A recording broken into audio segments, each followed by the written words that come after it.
Welcome back, seekers, creators, and soulful wanderers. You being here right now says something powerful about who you are. Someone who refuses to stay asleep. Someone who senses, maybe quietly, maybe urgently, that life isn't just happening to you. It's happening from you. And today's episode might just be the most practical and transformational one yet. Because today, we are not just talking about karma as a concept. We are talking about karma as a tool, a system, a map, a way to change the trajectory of your life starting from this exact moment.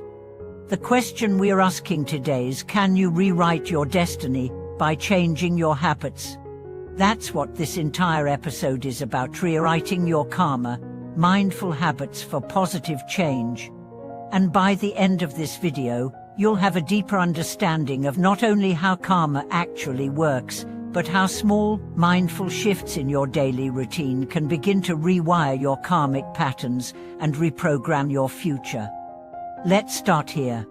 We often think of karma as something fixed, a kind of cosmic debt we carry around, something that happened in a past life or childhood or long-forgotten moment that we now have to pay for. But the truth is much more hopeful, much more dynamic. Karma isn't a sentence. It's a system of echoes, of patterns, and every time you act with awareness, you interrupt the automatic, the unconscious, the reactive. You pause the echo, you start a new sound. Let me break it down in a way that's simple but profound. Every action creates a tendency. Every tendency repeated becomes a habit. Every habit creates a mental pattern. That pattern becomes your character, and your character, over time, shapes your experience. This is the real architecture of karma. And the most important part, you can change it. So let me introduce you to someone whose story reveals just how powerful this truth can be. His name is Marcus, mid-40s, divorcee, overworked, quietly depressed. He was never cruel or criminal, but he was deeply stuck. In his words, every relationship falls apart. Every job drains me. I don't even know who I am anymore. On the surface, he didn't seem like someone with heavy karma, but dig deeper and you see the pattern. Marcus had a habit of withdrawing whenever things got hard. Emotional shutdown, escapism, avoidance. And those tendencies didn't come from nowhere. They came from early trauma, generational patterns, cultural silence. He was repeating karmic loops, not out of malice, but out of unawareness. But something changed when she began a habit tracker, yes, something that simple. Not for productivity, but for mindfulness. She started noting every time he felt the urge to escape. Every time he avoided a difficult conversation. Every time he numbed himself with food or distractions. He wrote it down. And slowly, he began making new choices. One breath at a time. One boundary at a time. One honest sentence at a time.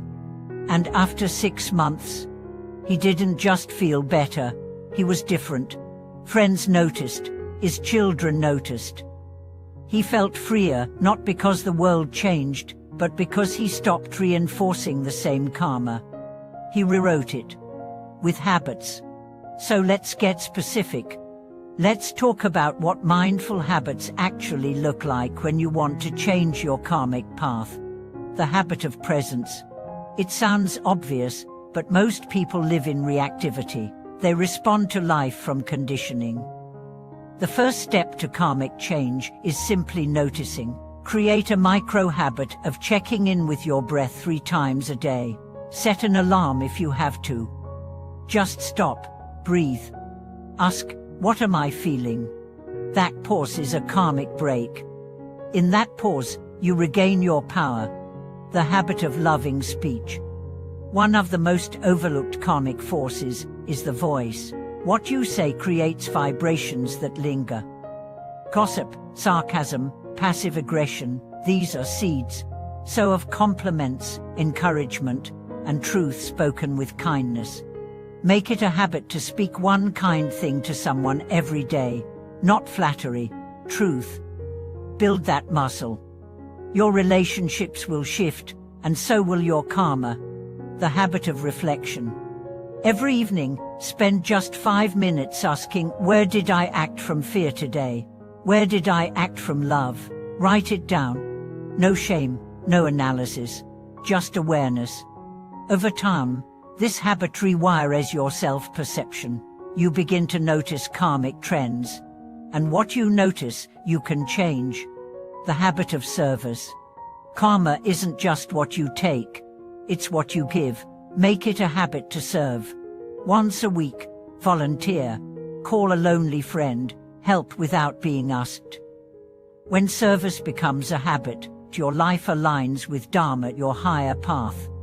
You begin to live as a source, not a seeker. The habit of non-reactivity. This might be the hardest and the most powerful. Make it a gay. Choose one day a week to practice no-react mode. That doesn't mean suppress, it means observe without acting. When someone triggers you, breathe. When anxiety hits, breathe. Watch your inner weather like a sky watches clouds. That habit creates spatiences. And spatiences erases karma. The habit of gratitude. Sounds cliché, it's not. Gratitude isn't just emotional, it's energetic. It shifts your entire frequency. Before sleep, list 3 things you're thankful for, even if your day was hard, even if you cried. That practice reconditions your subconscious, and your subconscious is where most karmic programming lives. Now let me pause and clarify something important. You're not creating good karma because the universe is watching and will reward you. You're shifting your vibration. And when your vibration changes, you become a magnet for different experiences. Think about it like tuning a radio. When you shift your internal frequency, you stop picking up the station of conflict, fear, and repetition. You tune into peace, connection, and opportunity. That's not magic. That's karma. Let's go deeper with one more example. A woman named Diana was always afraid of confrontation. In her words, "I'd rather lose myself than cause tension." That habit, people-pleasing, seemed harmless, but it was destroying her sense of self, and it created karma. She kept attracting situations where she was disrespected. One day, during a silent retreat, she had a realization. Her fear of confrontation was inherited.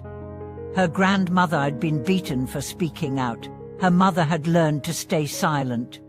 She was just living the echo.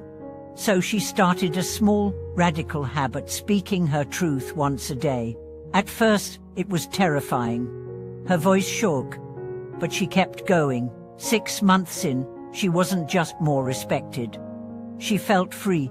She didn't escape karma. She transformed it. And you can too. Because karma is not a chain. It's clay, and your habits are the hands that shape it. Let me repeat that. Karma is not a chain. It's clay. Your habits are your hands. So ask yourself right now, what karma have I been unconsciously reinforcing? What simple habit can I start today that sends a new signal into the universe? What am I ready to stop repeating? Because this isn't about being perfect. It's about being awake. Awake to what you're planting. Awake to the story you're telling. Awake to the loops you're living. And here's the beautiful part. When you change your habits, you don't just rewrite your own karma. You soften the karma of everyone around you, your family, your community, even people you'll never meet. Your peace is not selfish. It's a karmic blessing. So as we wrap up, let me leave you with this. Every day is a page. Every habit is a sentence. And you are writing a story that your future self will inherit. Write wisely. Write kindly. Write consciously. Because this story isn't over. It's just beginning. Thank you for joining me. Share your new habit in the comments. I want to know what karma you're rewriting. And if this resonated with you, like the video, subscribe, and help share this message with someone who's ready to change. You're not stuck, you're in motion. And every mindful step is the start of a brand new cycle.